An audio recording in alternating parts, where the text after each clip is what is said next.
నమస్కారం. సిఎంఆర్ విశాఖ సమర్పించు తీర్థయాత్ర కార్యక్రమానికి స్వాగతం. మానవుల శారీరక మేధో కర్మల సృజనాత్మక నిర్మాణం బొంబాయి నగరం. ముంబాదేవి నిరంతర ఆశీస్సుల ముంబై మహానగరం అనేక ఆలయాలకు ఆలవాలం. ఎన్నో విశిష్ట ఆరామాల నెలవైన ఈ పారిశ్రామిక నగరాన నెలకొన్న చారిత్రాత్మక కోవెల శ్రీ హరిమందిర్. ముంబైలోని సియోన్, చెంబూర్ నుంచి వడాల, మాతుంగా ప్రాంతానికి వెళితే దర్శనీయమయ్యే దేవాలయం ఇది. ఈ హరిమందిరానికి యాత్రగా వచ్చాం కదా, ఆ ఆలయ విశేషాలను చూసి మన కన్నులకు కడివెడు పుణ్యాన్ని కలిగించుకుందాం.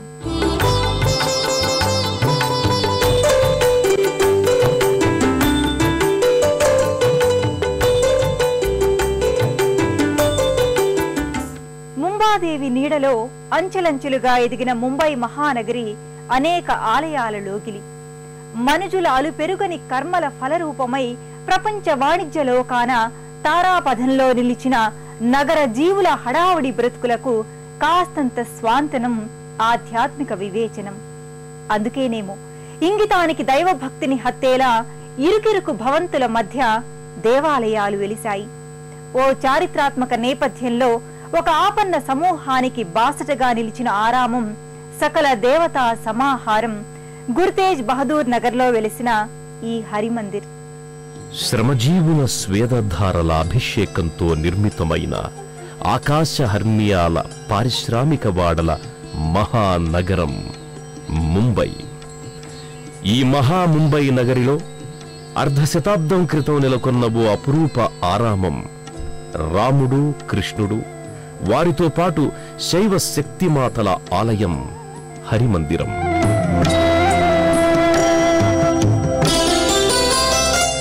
దిక్కులేని వారికి దేవుడే దిక్కు అన్న పదం వెనుక ఎంత విషాదం, మరింత ధైర్యం కూడగట్టుకోవడం ఉంటుందో అన్నదానికి నిలువెత్తు రూపమే ఈ హరిమందిర్.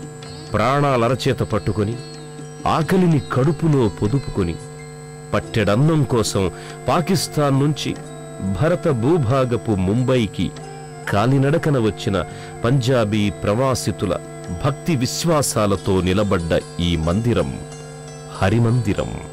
మిలిటరీ జవానుల బ్యారక్లుండే గుర్తేజ్ బహదూర్ ప్రాంతంలో కాలిడిన ఆ ప్రవాసీయులు తమ ఇళ్లలో నుంచి విగ్రహాలు తెచ్చి ప్రతిష్ఠించుకొని, తల్లివి నీవే, తండ్రివి నీవే, నీడనిచ్చే దైవము నీవే అంటూ సాగిలపడ్డారు. కొద్ది రోజులకే శ్రీ సనాతన ధరం సభగా ఏర్పడి మరింత సుందరమైన ఆరామంగా తీర్చిదిద్దారు. అదే దినదిన ప్రవర్ధమానమై నేడు భారతదేశమంతా గుర్తించిన హరిమందిరంగా పేర్గాంచింది.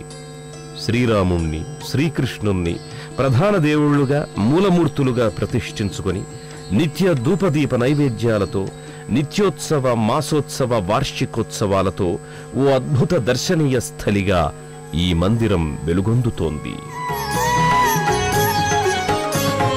శుద్ధ బ్రహ్మ పరాత్పర రామ్, కాలాత్మక పరమేశ్వర రామ్. శుద్ధ బ్రహ్మ పరాత్పర రామ్, కాలాత్మక పరమేశ్వర రామ్. శేషకల్ప సుఖ నిద్రిత రామ్, బ్రహ్మాద్యమర ప్రాతిత రామ్. శేషకల్ప సుఖ నిద్రిత రామ్, బ్రహ్మాద్యమర ప్రాతిత రామ్. రామ రామ జయ రాజా రామ్, రామ రామ జయ సీతారామ్. రామ రామ జయ రాజా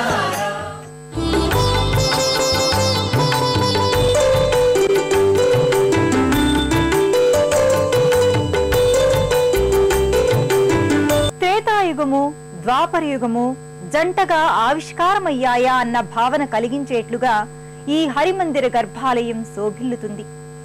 త్రేతాయుగ పురాణోత్తముడు శ్రీరాముడు, ద్వాపరయుగ జగన్నాటక సూత్రధారి శ్రీకృష్ణుడు ఒకే వేదికపై తమ పరివారంతో ప్రతిష్ఠితులయ్యారు. ఆ అపురూప దర్శనం చూడగలగడం జన్మ జన్మల పుణ్యఫలమే మరి. కృష్ణో రక్షతునో జగత్రయ గురుః, కృష్ణం నమస్యామ్యహం. కృష్ణే నామరశత్రవో వినిహతాః, కృష్ణాయ తస్మై నమః అని ముకుందమాల 33వ స్తోత్రం కృష్ణ భగవానుణ్ణి ముల్లోకాలను రక్షించే దేవుడిగా కీర్తించింది. రామో రాజమణి సదా విజయతే, రామం రమేశం భజే, రామే నాభిహత నిశాచరము రామాయ తస్మై నమః అంటూ రాజుల్లోకెల్లా మణిమకుటాయమానమైన విజయరాముడని శ్రీరామచంద్రుణ్ణి స్తుతించింది. ఈ 2 స్తుతి కీర్తనలకు తగ్గట్టుగా ఈ హరిమందిర గర్భాలయంలో శ్రీరామకృష్ణులిరువురు పరివార సమేతంగా కొలువై నిండైన దర్శనాన్ని అనుగ్రహిస్తున్నారు. సీతా లక్ష్మణ హనుమల సహితంగా ఆ రామభద్రుడు మర్యాద పురుషోత్తముడుగా భక్తులకు కనిపిస్తాడు. ఆ లోకాభిరాముని కళ్ళల్లో వాత్సల్యం, అభయమిచ్చే చేతిలో కారుణ్యం దర్శించవచ్చిన భక్తులపై ప్రసరిస్తాయి. చెంతనే ఒక్కడుగు వెనుకగా నిలబడ్డ సోదరుడు లక్ష్మణుడు నీ ఆజ్ఞ అన్నగారు అన్నట్టుగా వినమ్రుడై నిలబడి ఉంటాడు. పరమసాధ్వీమణి సీతమ్మ వాత్సల్యం, ప్రేమ, అనురాగం ఇలా ఎన్ని పర్యాయ పదాలుంటే అన్ని పదాలు కలబోసి మూసపోసినట్లు నిండైన కరుణామయిగా రాముని చెంతనే అభయముద్రతో ఉంటుంది. స్థానక భంగిమలో ధనుర్బాణాలతో లక్ష్మణ సీతా సహితంగా దర్శనమిచ్చే ఆ శ్రీరాముణ్ణి చూసిన వారెవరికైనా ఈయనే గదా మనకు రక్ష రక్ష శ్రీరామ రక్ష అన్న పదాలు నోటెంట వెలువడి తీరవలసిందే. త్రేతాయుగం, ద్వాపరయుగం ఒకేసారి ప్రత్యక్షమైనట్లుగా అదే గర్భాలయ వేదికపై శ్రీకృష్ణ భగవానుడు తన 16,000 సఖులలో ఇష్టసఖి రాధతో కొలువై ఉంటాడు. వేణువాదన చేస్తూ వ్యతస్థాపాదార విందుడై ఆ లీలా తరంగుడు పైకి విలాస పురుషుని వలె కనిపిస్తాడు. పక్కనే రాధాదేవి అభయమిచ్చే అరచేతిలో ఓంకార బీజాక్షర శక్తి మనపై ప్రసరించేలా దీవిస్తూ ఉంటుంది. అచ్చమైన మరాఠా సంప్రదాయ దుస్తుల్లో బంతి, చేమంతి పూమాలలతో దివ్యమైన దర్శనాన్ని అనుగ్రహిస్తుంటారు. ఆ మూల విరాట్టుల పాదభాగాన నృత్య గణపతి, సీతారామలక్ష్మణ హనుమలు, ఆంజనేయుడు, సింహారూఢ అష్టభుజ దుర్గాంబ, ఊయల సేవలో బాలకృష్ణుడు, రాధాగోవిందులు మొదలైన పంచలోహ చిరు విగ్రహాలుంటాయి.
పరమేశ్వరుడు ఒంటరిగా ఉంటే ఆదిలయకారుడు, ప్రళయకాల రుద్రుడు.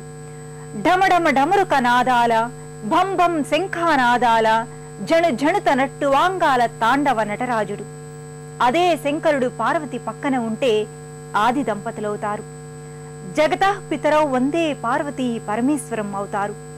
సకల జీవుల తల్లిదండ్రులైన ఆ అర్ధనారీశ్వరులు విగ్రహరూపాన కొలువయ్యారి ఆలయాన. దర్శించుకుందాం, విచ్చేయండి. గర్భాలయ మందిరానికి కుడివైపున ఉన్న మందిరం శివపార్వతుల మందిరం. లింగరూప పూజలందుకునే పరమేశ్వరుడు ఇక్కడ మాత్రం నిలువెత్తు విగ్రహ రూపాన పార్వతీ సమేతంగా భక్తజన బాంధవుల కునుపులందుకుంటున్నాడు. చంద్రుణ్ణి సిగలో ధరించి చంద్రశేఖరుడై, నుదుట 3వ నేత్రంతో నిటలాక్షుడై, నాగులను ఆభరణాలుగా వేసుకుని నాగభూషణుడై ఆ పరమశివుడు భక్తులకు దర్శనాన్ని వసంగుతున్నాడు. చేతికి కడియాలుగా, కాళ్లకు గండపిండేరంలా నాగులు అల్లుకొని ఈ ఫణిభూషణుడు మా ప్రభువు అని ప్రకటిస్తున్నట్లుంటాయి సర్పరాజాలు. భవుని అర్ధనారీశ్వరి పార్వతీమాత లోకపావని అయి భర్తకు తగ్గ భార్యల కడు రూపసిగా కొలువై ఉంటుంది. ఆ ఆది దంపతులను విగ్రహ రూపాన అర్చించుకునే అపురూప అవకాశం భక్తులకు ఈ ఆలయంలో కలుగుతుంది. ప్రభుం ప్రాణనాథం విభుం విశ్వనాథం జగన్నాథనాథం సదానంద భాగం భవ్యభూతేశ్వరం భూతనాథం శివం శంకరం శంభుమీశానమీడే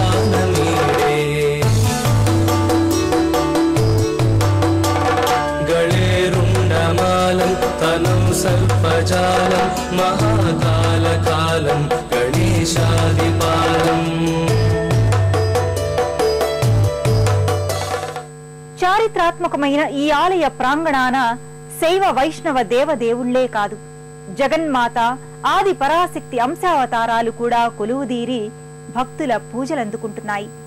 దుర్గాదేవిగా, సంతోషి మాతగా జమ్మూ కాశ్మీర్ నుంచి జ్యోతి రూపాన తరలివచ్చిన వైష్ణోదేవిగా ఆ లోకమాత తీర్థయాత్రీకుల మనోవాంఛలను నెరవేరుస్తోంది.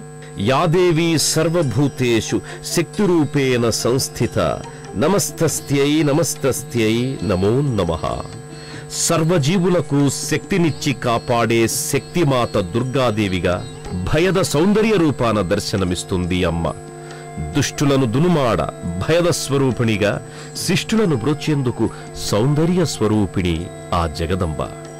హిందీ మాట్లాడే హిందువుల ఉచ్చారణలో ఆ తల్లి షేరేవాలి మా అయిన ఈ అంబ శార్దూల వాహినిగా ఈ ఆలయంలో దర్శనమిస్తుంది. కాపాడినా నేనే, కాలరాచినా నేనే అన్నంత నిశ్చల దృక్కుల తీక్షణ నయనాలతో ఆ మాత భక్తులకు వరదాయిని, దుష్టశక్తులకు సంహారిణి.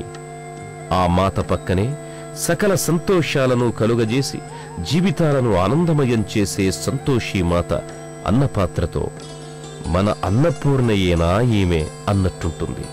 ఈ ఆలయ పరమ విశేషం ఏమిటంటే, జమ్మూ కాశ్మీరాన్ నుంచి అఖిల జగానికంతా వెలుగులీనుతోన్న వైష్ణోదేవి మాత జ్యోతి రూపాన ఇక్కడకు వచ్చిందంటారు. ఆమె అఖండ జ్యోతి దర్శనం ఈ ఆలయ సందర్శకుల పాలిట వరం. ప్రతి మంగళవారం ఈ జ్యోతి దర్శనానికి ముంబై మహానగరంలో ఏ మూలనున్న ఈ సమాజ్ సభ్యులు తండోపతండాలుగా విచ్చేస్తారు. అద్దాలు బిగించిన పంచలోహపు చిరుమందిరంలో వైష్ణోదేవి అఖండ జ్యోతి జ్వజ్వల్యమానమై వెలుగొందుతుంటుంది.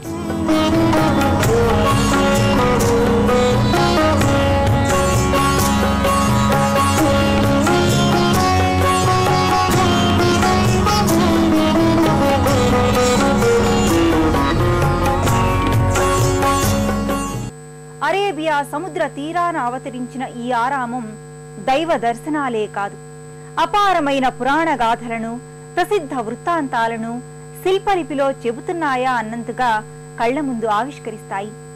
ఈ హరిమందిరం ఆవరణ పరమ పవిత్ర దేవతా విగ్రహాలతో, సుందరమైన కట్టడాలతో ఆధ్యాత్మికతనే కాక ఆహ్లాదకరాన్ని కూడా పంచుతుంది. భారతదేశానికి పశ్చిమ దిక్కున అలలు అలలై ఎగసిపడే అరేబియా సముద్ర తరంగాలు ఈ హరిమందిరం కనబడుతుందేమో చూద్దాం అన్నట్లు ఎగసెగసి పడుతుంటాయి. ఆ సముద్ర జలాలపై తేలియాడే నావలపై వలలతో చేపలు పట్టే జాలర్లుండే కొల్లివాడ దాపుననే ఈ హరిమందిరం ఉంది. గీతా భవన్ గా కూడా పిలిచే ఈ మందిరం సనాతన ధర్మసభ వారి నిర్వహణలో దినదిన ప్రవర్ధమానమవుతూ వచ్చింది. ప్రవేశ ద్వారంపై ఉన్న పలు లతా తోరణాలపై ద్వారపాలకులు నమస్కార ముద్రలో స్వాగతం పలుకుతుంటారు.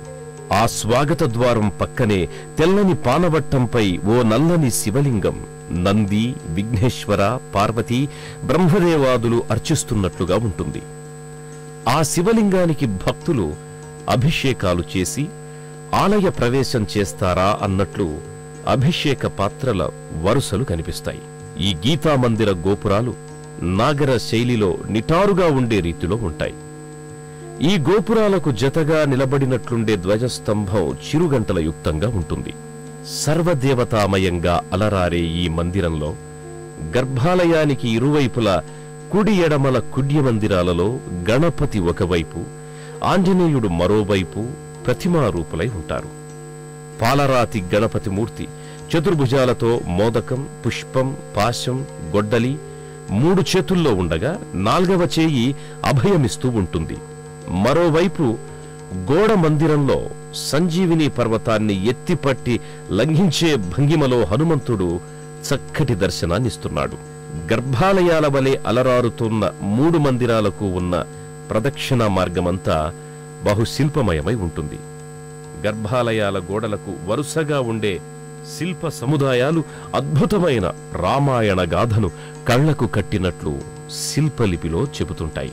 దశరథ మహారాజు యజ్ఞఫలమైన పాయసాన్ని తన 3 రాణులకివ్వడం, ఆ 3కు రామలక్ష్మణ భరత శత్రుఘ్నులు జన్మించడం, ముని ఆశ్రమాన సకల విద్యలతో పాటు పలు విద్యలు నేర్వటం నుంచి వనవాసం, సీతాపహరణం, రామరావణ యుద్ధం, శ్రీరామ పట్టాభిషేకం వరకు పలు శిల్పాలు రామాయణాన్ని వివరిస్తున్నట్టుగా ఉంటాయి.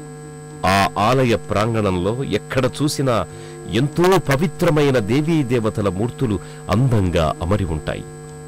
ఎర్రని వస్త్రాలంకరణలో హంసవాహిని అయిన శారదామాత ఓ చిరు అద్దాల మందిరంలో ఉంటుంది.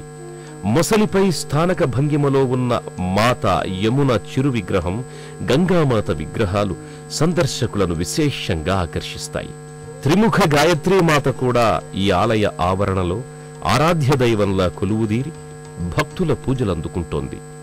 గర్భాలయ తలుపులపై కృష్ణలీలలు రేకుతాపడపు చిత్రాలుగా అమరి ఉంటాయి.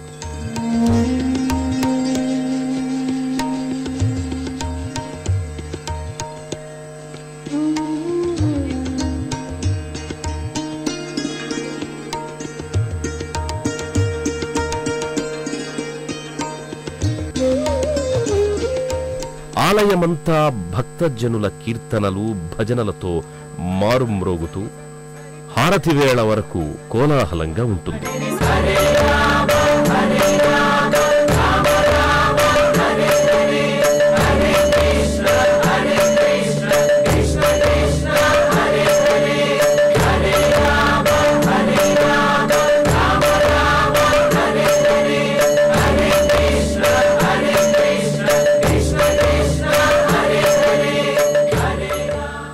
ధవళకాంతుల వస్త్రాలను ధరించిన అర్చక స్వాముల చేతిలో పంచకళికల హారతి జ్వలిస్తూ ఆలయ ఆగమం ప్రకారం ప్రతి దేవునికి హారతి నీరాజన సేవ చేసి ఆ హారతిని భక్తులకు అందజేస్తారు.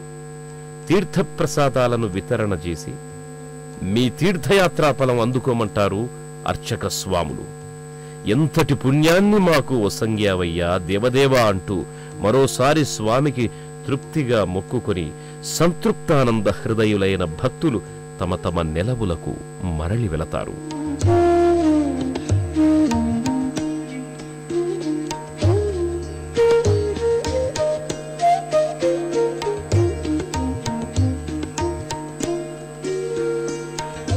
హైదరాబాద్ నుంచి వెళ్లే తీర్థయాత్రికులు షోలాపూర్, పూణేల మీదుగా ముంబై ఛత్రపతి శివాజీ టెర్మినల్ ప్రధాన రైల్వే స్టేషన్ కి చేరుకుని అక్కడి నుంచి బైకలా, ఎల్ఫిన్స్టన్, దాదర్, మాతుంగల మీదుగా గురు తేజ్ బహదూర్ నగర్ స్టేషన్ కి చేరుకోవచ్చు.